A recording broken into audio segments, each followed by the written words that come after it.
This is really neat because if you pay attention throughout this, there are different time requirements based on the certification that you can get or that you can't get, depending on how long you've been in business. And you can really bounce between, use one to help you leverage and get moving in at this stage of your business. And then when you get there, then you can look at the other ones like, all right, so maybe I'm in a hub zone and I actually have a mentor that I found and that I want to work with and they want to work with me. So we engage in that process. And then after I'm doing that for a while and I've really got my ducks in a row and the systems are in place, I actually met the 8A now too. And so now I can really move forward. So there's you can really plan this out in a particular way where you get to take advantage of numerous of these certifications. Right. So what are we talking about today, Lauren? We're talking about government certifications, all the type of certifications that are available to small businesses, and if you're eligible and what they mean. Okay. So I know that we brought Ree on from Stony Brook, their small business development center over there, our adjacent Long Island SBDC. Yeah. And so we dove a little bit into MWBE, but let's maybe just start there, just do a super brief recap for those that didn't catch that episode. If you didn't see it, you can check it out in our YouTube library and watch the full thing, but just a brief overview of that, and then we'll dive a little bit deeper into the rest. So that episode was about the New York State MWBE certification, or really any kind of state minority woman business enterprise certification. What states ask for when they want businesses to be certified as a minority or woman-owned small business. And that's an important point, that there are different levels of certification. There's counties, states, cities, and then the federal government. So today we're going to talk about federal government. The last episode we talked about the minority and women business enterprise state certifications and what that entails, what you need to be qualified for, and what it means to be certified. Once you get certified, what does that mean? Right. Absolutely. It was a very powerful episode on the stateside level. Now I'm excited because of the reach of our audience spanning across the United States and the globe, but now we get into something that's going to be highly applicable to anyone that's looking to win a U.S. government contract. Right. This is on the national level. Yes. Perfect. Yeah. So what are, I guess, sticking a little bit with the MWBE, what is it called at the federal level? Because it's not the same thing. It's not MWBE. Is that correct? Right. There's different, they break them out a little bit more. Like on the state side, it's minority women business enterprise, and that's, women and minorities can apply. For the federal government, there's the woman-owned small business certification. There's the 8A certification, which is for minorities. There's the veteran certification for veterans. One that's near and dear to your heart. Yes, it is. There's also the Mentor-Protégé Program. That's huge. And I believe that's it. Okay. Yeah. All right. Well, let's. Oh, and Hub Zone. Yes, can't forget about Hub Zone. Yeah. Hub Zone's interesting because there's some interesting nuance there. I think there's interesting nuance with each one of them. Yes. Where do you want to start? Well, let's start, I guess, with 8A, because that's the most popular one. That's the one everyone always asks about. Perfect. And it's also an interesting one. They're all, as you said, interesting, but that one is especially interesting. Okay, great. So this is a question you probably don't have an answer for, but maybe we'll see.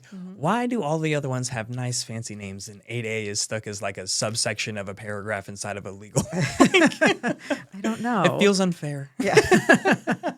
At any rate, so It's a branding issue. yeah, it is a branding issue. We can help with that. Yeah, because I think when you think about it, I mean, I guess you know what, they want to keep it broad because the 8A can be a broad program. Okay. It's for minority-owned businesses, but it's really for any business that is socially and economically disadvantaged. So that's broad. So it's not just a minority certification. Yeah, that would make it too exclusive where it actually is. It reaches out to more businesses. Right. So what are the kind of prerequisites, or how do you actually, before we get into that, what are the benefits? Like, why should somebody consider going AA? Like, what does it do for you and your business, especially as we're talking about when it comes to securing or becoming more, what would you say, appealing to a prime contractor to sub for them, or for winning a prime contract or being the prime contractor on a contract? So for all of these programs, there are goals that the government needs to meet. So each certification has a number goal that the government should be using in terms of contract utilization. Okay. So, for example, New York State MWBE utilization is 30%. So 30% of government contracts have to be in New York State have to be awarded to women and minority-owned businesses. And so so if there's 100, just to keep the math simple, if there are 100 contracts, 30 of them at a minimum would have to include a business either as the prime or a sub that are certified minority or women owned. Right. It's more of like the contracting dollars. Okay. Contracting dollars. So for the federal government, 23% of contracting dollars have to go to small business. I got small it. certified business. I got it. So it's not number of contracts, it's number of contracting dollars that are spent. Right. Okay. So that's interesting. I feel like there's a lot of questions there. Mm-hmm. So when 30%, so at the federal level, what is it for 8A? For 8A, it's 5%. 5% of federal contracting dollars that are spent must include an 8A certified business. Correct. Okay. All right. Whether that's a prime or a sub. Okay. And that makes you more marketable as a small business that's 8A certified. It makes you, more desirable to either the prime or the government because they have to meet those goals. And that's the whole purpose behind having the goals set. Right. And on the federal level, any contract under $250,000 can be set aside for one of these certifications as long as they know that two businesses have that certification. Okay. So what does that mean? Yeah. What does set aside mean? Yeah. So set aside means that like when you're looking on SAM.gov, which is a prerequisite for all of these certifications, you have to be registered on SAM.gov. And when you're looking for contract opportunities there, you'll see sometimes they'll say, small business set aside or 8A set aside. So it'll say it right in the contract, but like you don't have to get through a certain threshold of like getting approved. It tells you on that contract Right. that this is a part of it. Yes. That's powerful. Yes. So it says only 8As can apply or only small businesses can apply. And that means that the government knows there are at least two of those types of businesses out there that can do the work. Okay. So there have to be at least two businesses that can do that type of work, and the government can see that because everyone's registered, and so they basically have like a Rolodex or a directory of these businesses broken down by industry and NAICS codes. Right. Like when the government is looking to release a contract, put it online, everyone sees it. They have to do their own due diligence, their own research to understand who's out there in the marketplace. Okay. And so they're looking to see what kind of businesses are out there that like let's say the contract is for landscaping. They are looking to see, all right, if it's landscaping in New York, how many certified companies are out there that do landscaping? And then they can make the determination, we can set aside this for 8As, or we could set this aside for hub zone. And this is, again, just to reiterate, the set aside is for contracts that are $250,000 or less? Yes. Okay. I mean, and that's very powerful, especially for a business that's getting started. Yeah. Because you don't really want a contract that's bigger than that. Right. And that's probably why they select that dollar amount. Right. That's really great. Yeah. And so for those businesses that are certified, you can go out and you can find those on the contracts. Those will be the ones that are set aside. And you can usually, on a lot of the sites with government contracts, there's a way to kind of filter it out. And so you can choose like the dollar amount. Yep. And then when you're doing that, so you set it at 240, and then everything there it's not that everything would be set aside necessarily. But you could actually filter it by set aside. Let's go. Yeah, you can say I only want to see 8A set aside contracts. I only want to see hub zone certified. So you can filter it that way. That's a power tip right there. That's huge. Yeah. Okay. So these are the benefits. These are the perks. These are the motivations and incentives why businesses that are eligible for 8A should apply for 8A. For overall, all certifications. Yes. That's, there's set asides, there's sole source, which is another term that the federal government uses, where if they can identify one business that does the work and they're certified, they can justify saying we're only going to use that business because we want an 8A that does landscaping. And this is the only 8A in this area that does landscaping. So it's obviously it's going to be location dependent. Yeah. In this area that can feasibly do the work, there's only one. Do we see a lot of those?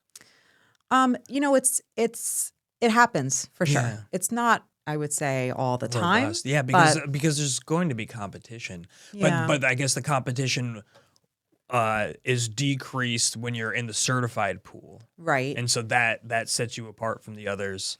And if you have a really innovative way of doing something, that's where the marketing piece comes in, which is what we'll talk about next episode. Yes. But if you're talking to the government agencies, you're marketing yourself in a certain way. If you're a landscaping company that does a specific thing with, trees or planting, you can market that and the agency can justify using you because they want that specific method or that specific product that you're using. Brilliant. That's really good.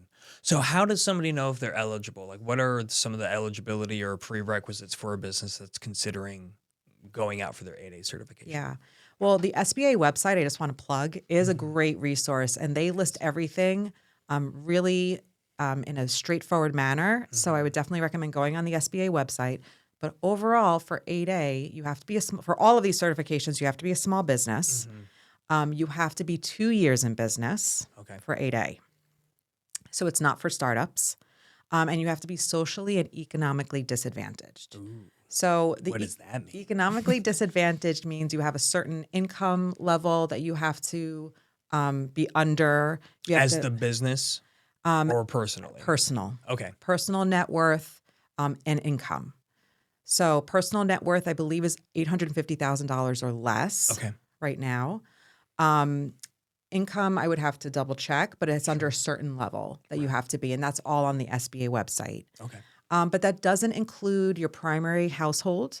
It doesn't include retirement accounts, and it doesn't include the business. So this is all personal based on the 51% owner. And that's the other requirement, is that whoever the certification is based on, whoever is socially and economically disadvantaged, you have to be 51% owner. So the 8A, the socially and economically disadvantaged component of it doesn't necessarily pertain to the business. It more pertains to the business owner. Correct. That is interesting. Okay. Yeah. Now, socially disadvantaged means you can be part of a minority group or part of a group that has historically experienced prejudice, discrimination, isolation, perhaps. You can really make a justification as long as you can show evidence, and that is through an essay. So you have to write an essay. Okay, we're going to do some writing, people. Yes. We're going to do some writing. And you have to show 2 examples of real things that happened to you as a business owner or as a person where you experienced prejudice and that had negatively impacted you as a business owner. Wow. So That's a pretty powerful like prerequisite to get in. Yeah. That's not just yep, I'm a part of this community and so I get in. They're looking for, like, how have you actually been impacted personally? How's your business been impacted by this? Right. Wow. Right. So it kind of opens it up. There's pros and cons, but it kind of opens it up because it's not just a minority certification, which is great, but also it can be, for women or someone with a disability or someone who's part of a religious group or some sort of group, for example, like a Native American tribe that maybe has been isolated or, a certain community group that has been isolated from normal course of doing business. Yeah, no, and it makes sense, like, because you think about there are many foreign entities or not entities, but individuals like immigrants that have come over that are completely legal, operating their business and everything's they're operating in the business. But I mean, with the ever-changing, landscape of the world and how society sees different groups and from different countries. I mean, you can imagine being a Russian-born person who's in the United States and they're like, oh, well, you're white, so you're not eligible for 8A. But it's like, well, that's not true. It's opened up. It's broader. If your business, because of your connection to the group and your lineage back to Russia, if you're getting boycotted or, if something's happening that impacts your business, then you're eligible. Right. So that's really, that's way different than the MWBE or the M of the MWBE because that's prescriptive to like these specific groups. Right. Whereas the 8A is like, are you being unfairly treated? Right. Wow. Right. Okay. That's amazing. Yeah. So for businesses that are going for this certification, it's also only a 9-year program, and you have to be 2 years in business. So that makes it very interesting because it's not something that you can continually renew like an MWBE. And you have to be 2 years in business. So it's not for startups. So I really recommend businesses that are fully established, have some kind of experience in government contracting because you want to take advantage of those 9 years. You don't want to get it right away, like your 2-year mark, you get it, and now you're trying to figure out how to do government contracting. It's all about timing. Right. My most successful 8A companies have waited and maybe waited beyond 2, 3, 4 years to really get a handle on the federal contracting space, know where their place is, and then go after the certification so that they go through those 9 years and really take advantage of it. Yeah, it can be really it can be really exciting for a business. They're like, we've been in business for 2 years and we want to get this because we really want to get those contracts. But it's like, are you ready to really take full advantage of this? Right. Like maybe we need to focus on winning some more contracts, get through the iteration a couple more times, do the work, create more of a reputation. And then then you're just dumping like rocket fuel onto your business once you get AA certified. Exactly. And it kind of also gives you time to understand where the contracts are. Maybe you're going through SAM and you're realizing 8A is used a lot by a specific agency. And so now okay, I want to go after those types of contracts. It gives you time to really research and understand where you fit in, which is a theme that I always talk about, with my clients. Where do you fit in this space? No, that's a really good way to think about it. That makes a ton of sense. Is there anything else about the 8A program that people should be considering? Those are the main points. Everything can be done online. Okay. All of these certifications are done online through the SBA. That's nice that it's all in one place. Yes. Yeah, very convenient. So let's talk about HubZone. That's one that I've never been particularly familiar with. Yeah. So I'm curious to learn more. HubZone is an interesting program also. It's a location-based program. Okay. So it has nothing to do with the owner's race, gender, nothing to do with them personally. It has to do where the business is located. The business is located. And that's that we can go into that. Like what office are we talking about? It's the principal office.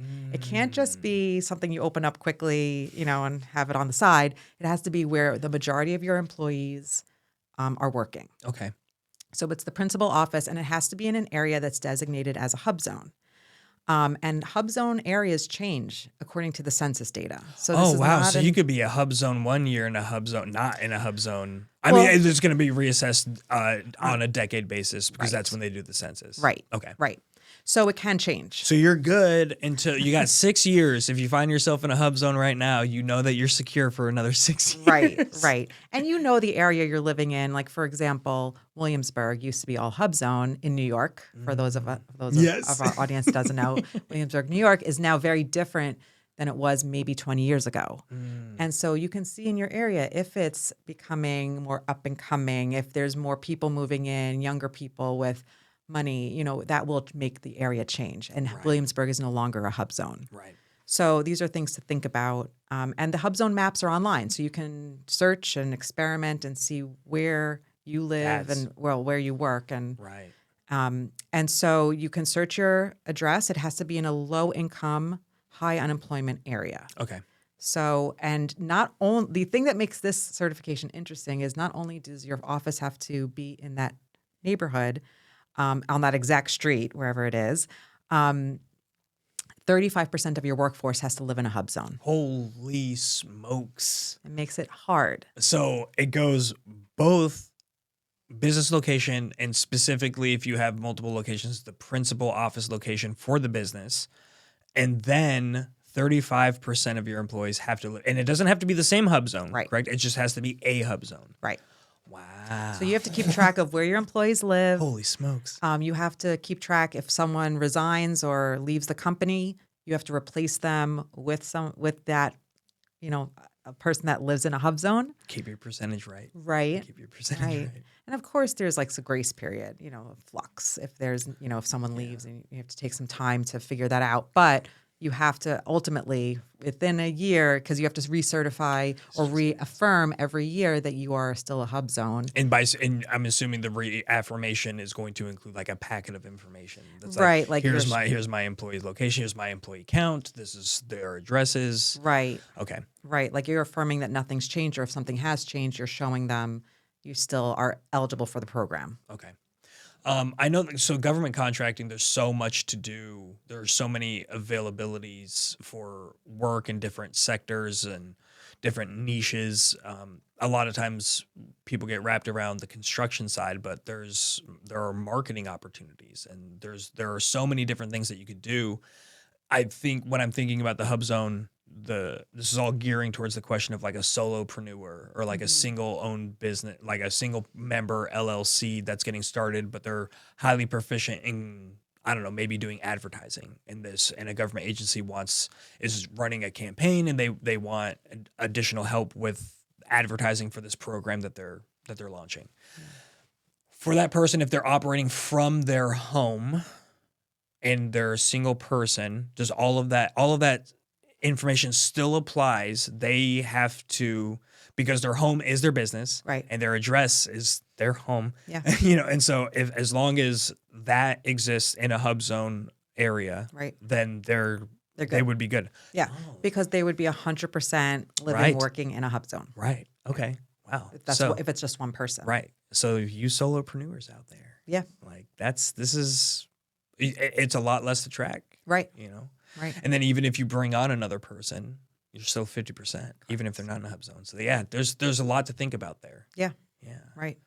And so how do you, is the reaffirmation, how we were talking about what you need to submit to them, is that essentially the same kind of thing you do for the first time when you're submitting your application for it? No, it's different. Like It's not a full application. What Okay. you're doing is you're affirming that nothing has changed or something has changed. Got it. So when it comes to the application side, do you know what they're kind of looking for in order to meet the criteria? I know it's going to be obviously the employment data and everything like that. Right, right. All these certifications are very similar in what they ask for. They're going to ask you for tax returns. They're going to ask you for, a business bank account and showing that you have a business bank account. Your corporate documents, whether you're an LLC or a corporation, whatever your state requires to be those types of businesses.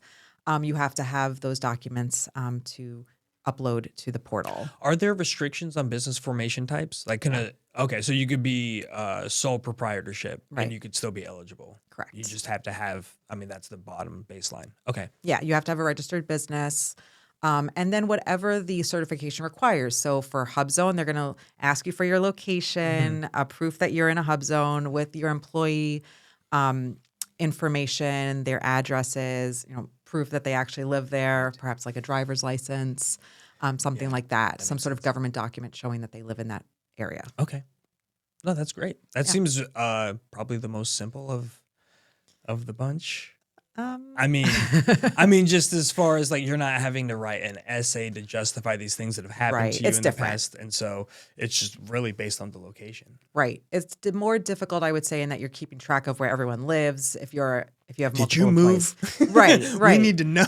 Right. Like you're really gonna have to be on top of that. Well, that goes to like a leadership component, which is a series that I definitely want to get into on the show, where is like how in touch are you with the people that work in your business? Right. What kind of community and culture are you building? Are you, especially when you think, when you get to a certain size, then there's delegation, there's decentralization of leadership. But if you're in a business that has, a dozen or less employees, like how in tune are you? Right. Did you not know that they moved? Like, what are you doing? Yeah.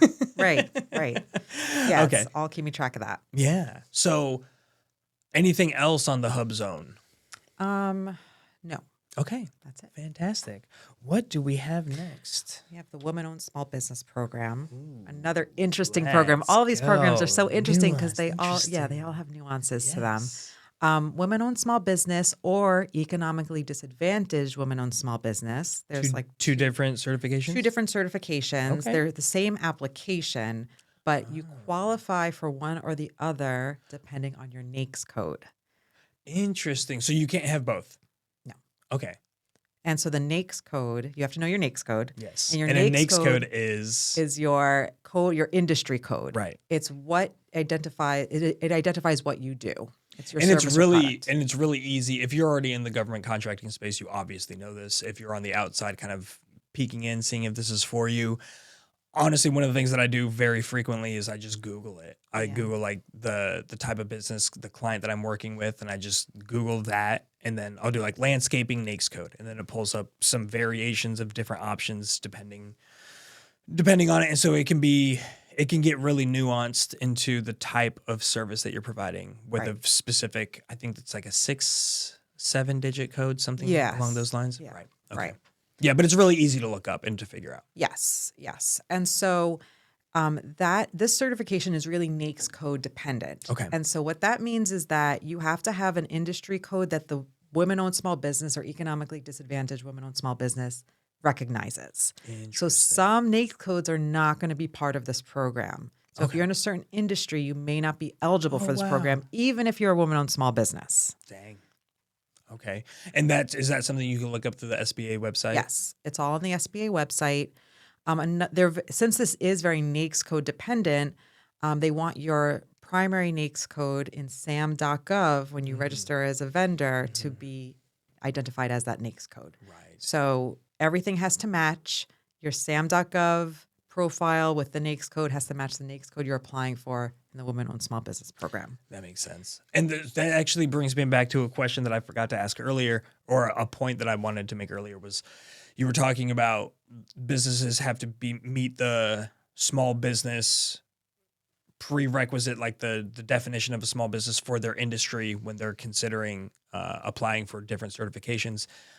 So you have to be considered a small business, and small business can be dependent upon, I think, 3-ish things, where it's like it can be number of employees, it can be how much revenue you're making. Right.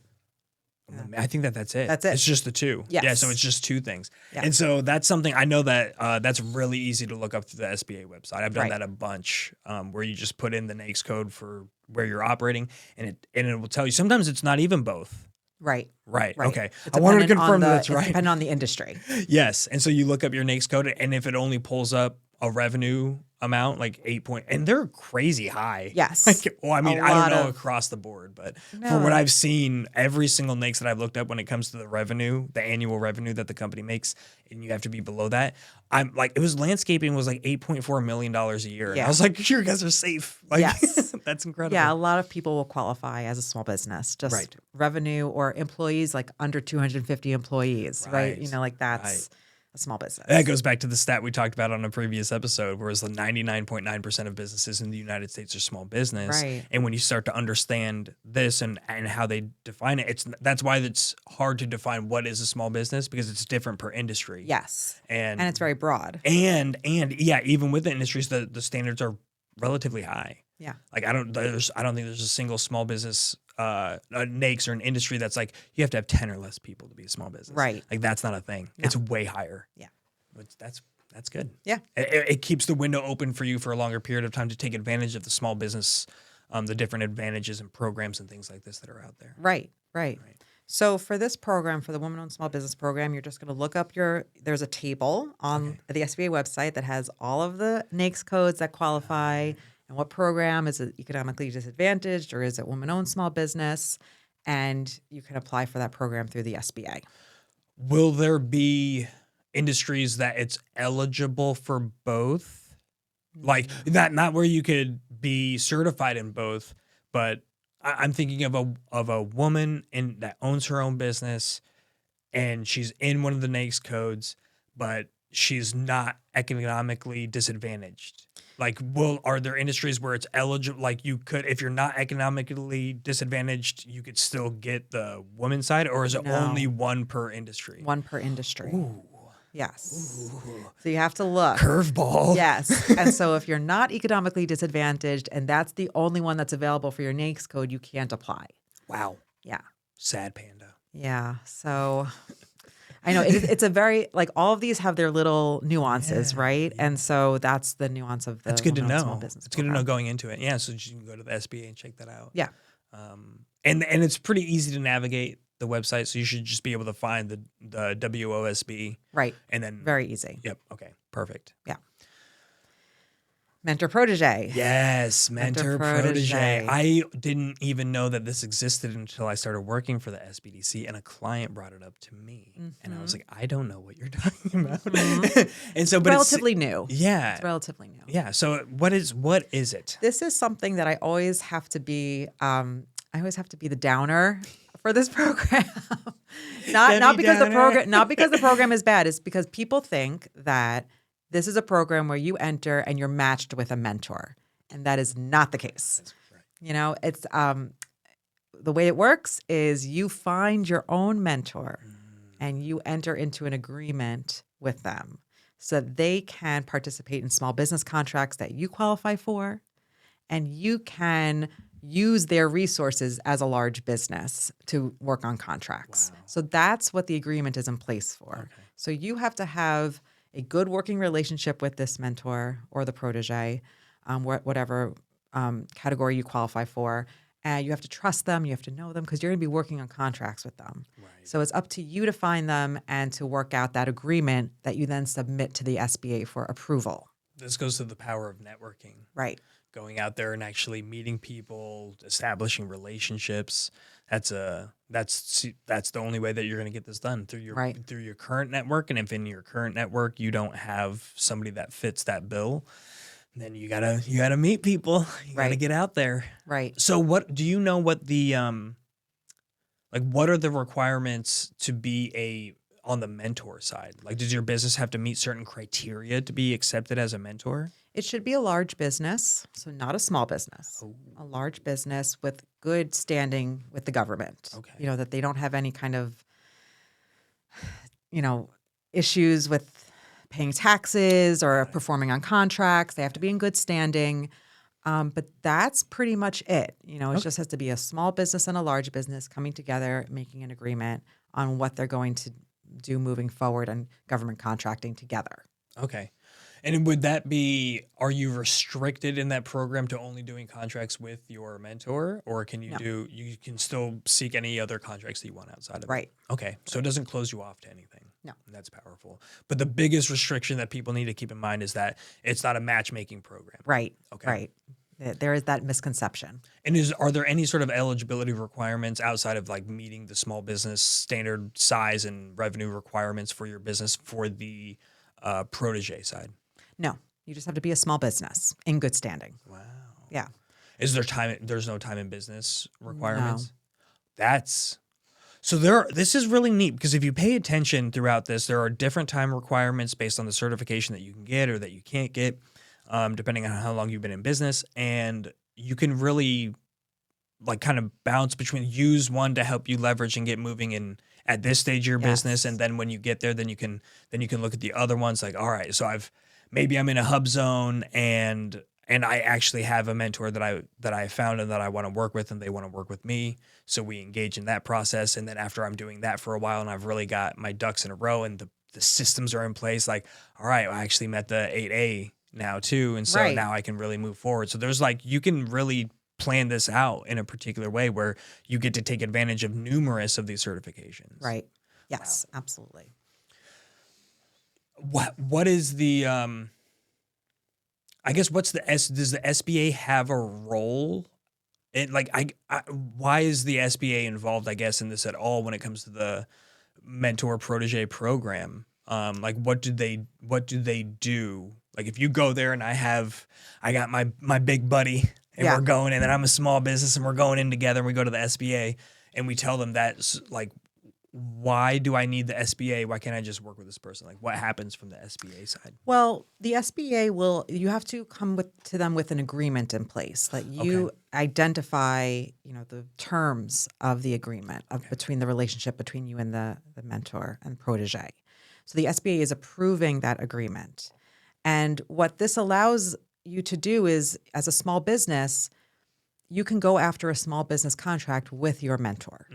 So it's allowing that larger business to be involved in the small business contracting space. Okay. And it's allowing the small business to utilize the larger business's resources. Yeah, so they're giving the stamp of approval that like, yes, you can operate kind of outside of the boundaries that we've set up. Right. Okay.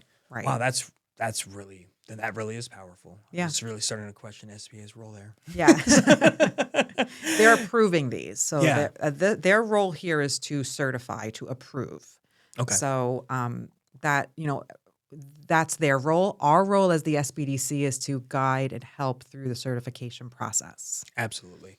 No, that's good. That's a good way to understand the different roles between the SBDC and the SBA. Yeah. Where and how we can assist and then what you can expect from them. Yeah. That's great.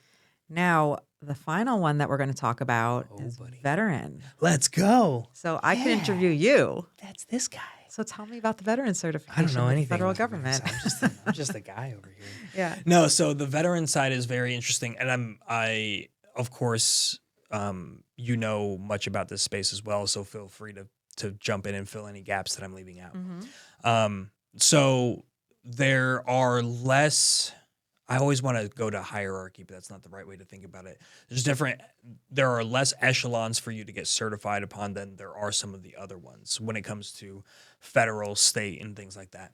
But sticking on the theme of this episode on the federal side, so the SBA took over the veteran-owned small business certification at the beginning of last year, I want to say. Yeah. Somewhere in that time, like early January, maybe January 1 even. Yeah. And so it used to be all done through the VA. And there were self-certification options, and then there was a grandfather period. I don't think that that's in play anymore. Mm-hmm. Yeah, it might be through the end of the year, and that means the grandfathering is if you were already certified, if you were already self-certified, you had to go to the SBA to be able to extend like your contract so it can, or the terms or the completion of your certification timeline with the current certification. Yeah. So there's that, but it has a similar purpose as the rest of them. It's identifying a disadvantaged population to help them to have an advantage when it comes to seeking government contracts. So this is for veteran-owned businesses. And same thing as all the other kind of requirements when it comes to ownership and control. 51% of the business has to be owned by a veteran, and it has to be 51% controlled. I've worked with clients that had 51% ownership, very clear in the paperwork, but in their operating agreement where they had their quorum information and they talked about votes in order to make some specific changes, add a board seat, things like that. It was done where they needed a majority vote and there were more people involved. There were 3 people involved. And even though the veteran was 51% owner, the 2 other people that had the ability to vote could theoretically outvote that veteran, which meant that they're not actually in control of the business. Right. So that's an important point for all these certifications. You have to demonstrate control. The 51% owner has to demonstrate control. Yes. Yep. And that's usually done and seen through that operating agreement. Mm-hmm. And so and how it's worded. So it's important to take time to actually take a look at that. I know that there's a lot of third-party companies out there that help you to, set up your LLC and help you they'll generate kind of the operating agreement on your behalf. I'm sure they'll ask some questions about it. But if you're going down that route and you know that you're going to be seeking any of these certifications, including the veteran, it's important to think about that and how you're communicating with them, or to review that operating agreement with a close eye towards those types of voting requirements that are put in place, because they're not going to be thinking about that. Right. So you can still use them. I'm not saying don't use them, but you just need to be aware. Yeah, you have to actually read the documents for your business. Yeah. So I said veteran-owned small business certification. There's actually some nuance there. So on the federal side, there are 2 different versions of veteran certification. So the veteran-owned small business is that certification, VOSB, does exist, but it's secluded or exclusive to veteran affairs. So you might think that that's a heavy restriction, but the VA has, I don't know the numbers offhand, but they have a significant amount of contracts that go out every year with high, again, these percentages. I wasn't as ready as you were. So they have a high percentage. I want to say the percentage for VOSB is actually slightly less than the other certification where I'm about to talk about. I think it's like 10%. Yeah, I was going to say it's like 6 or 7, but it might be Around, 10. It's right around there. And so that's the goal. Yeah, that that's the VA needs to meet. Exactly. And they hit it. And the VA is one of the largest buyers in the federal government. Exactly. So even if you're not VOSB, it's a good place to consider lending your services. But if you go in there, then you're going to be disadvantaged as opposed to a veteran-owned small business. And what does it take to become a veteran-owned small business? You just have to show them that you had military service and that you have an honorable discharge. I do not believe... I think that they say that there's a 1-year time in business requirement, but that's kind of it's not that it's a negotiable. It's just not a hard standard. I know I've worked with businesses that were in the very early ideation startup phase that have been certified. Yeah, and so I'm not recommending that per se. I think you should get some miles, on the car before you go drive it to a government contract.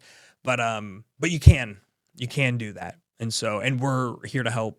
One of the areas that we look at that the SBDC focuses on is the veteran community. That's why you all graciously accepted me onto the team. So as a veteran, then I can work with those veterans to get there. And so that's the VOSB, right? So that's just veteran owned. All you have to do is be a veteran. Now, for the other side, which is much broader, spans outside of the VA to all federal contracts, is SD VOSB, because the military, like any good government organization, is all about the acronyms, and the more letters, the better. Love it. So it's service disabled veteran-owned small business. So what does that mean? On the federal side, they want the same. It's going through the SBA, same thing, same place. They want to see that same honorable discharge, but they also are going to want to see the disability paperwork that you get from the VA.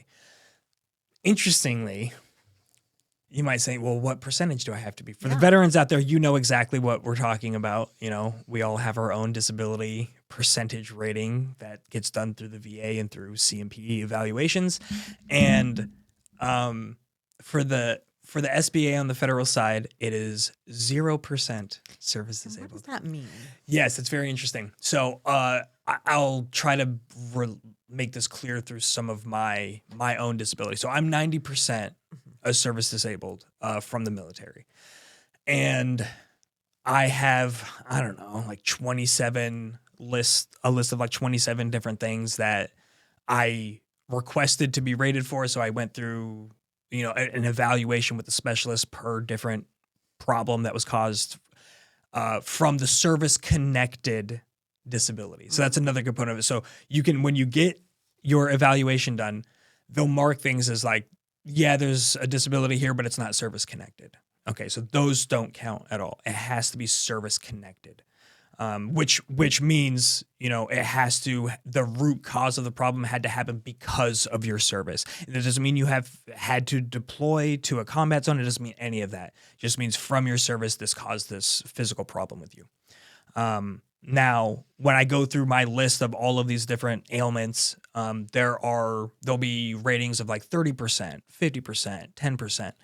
But I have 5 or 6 that are rated at 0%, and they're service connected, which means they acknowledge that this problem is occurring because of the service that happened, because of the service that you gave, but it's not disabling enough to actually get you rated as a percentage. So it's like, yes, we acknowledge it's there. It's not really disabling you from being able to operate in any way, shape, or form. And so basically it's like their acknowledgement that this is service connected. And the interesting thing is all of those can be changed. So as you progress, if the symptoms start to get worse, if it starts to become more disabling, then you can go back to the VA and go through this whole process to get the ratings increased. But that's a whole nother story and situation. You don't have to do that for your SDVOSB because it's 0%. So you could have one ailment on there that's service connected and it's at 0% and you are eligible to go, which is fantastically interesting. And nowadays that's not even a concern for most people that get out of the military, because the VA and at least the Army, and I'm sure the rest of the services operate in a similar place. They're really good at getting you through that part of the system, where you get that as your transition out from the military. They're going to make sure that you go through these things, and it's almost impossible to walk away with 0% because we all go through hell. So, so there's a lot there. The biggest problem that we run into are historic veterans, from previous, generations and war times. A lot of people that I work with, will be like veterans from Vietnam. And that system that we have now was not in place back then. There wasn't much care for it. And not as much acknowledgement of the type of things that impact you, like PTSD. And so, we collaborate and I work with them. I help them to get in touch with people at the VA that's closest to them so they can start the dialogue and begin the conversation of getting these things that have been going on for a long time acknowledged by the VA. And then that will enable them to get that SDVOSB certification. And I always tell them in the meantime, like, there's no reason not to get the VOSB. Right. If you're in the government contracting space, there's get that too. And when it comes to the VA itself actually has additional percentages. And I think, Sarah, you can double check me on this. I think it's 15% of the VA contracts needs to be SDVOSB.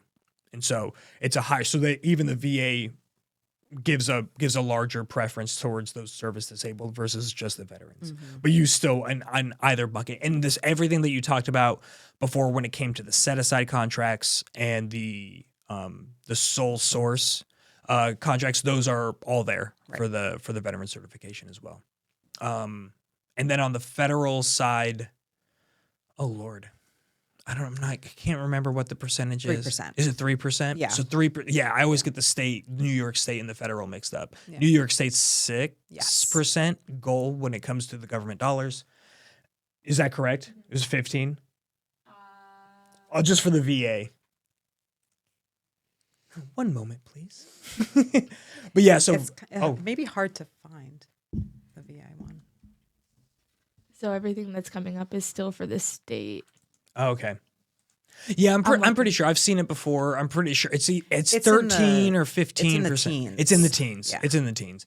And I mean, it's not like those specific percentages will change the way that you operate. It's just showing the level of preference that they're having, trying to encourage those veterans to get out there and get those contracts. Yeah. And they're being acknowledged just like the other communities that are out there that are eligible, that you are too. Right. And so you can. I know this is like my call out to the veterans. This is a little soapboxy right now, but I'll do it.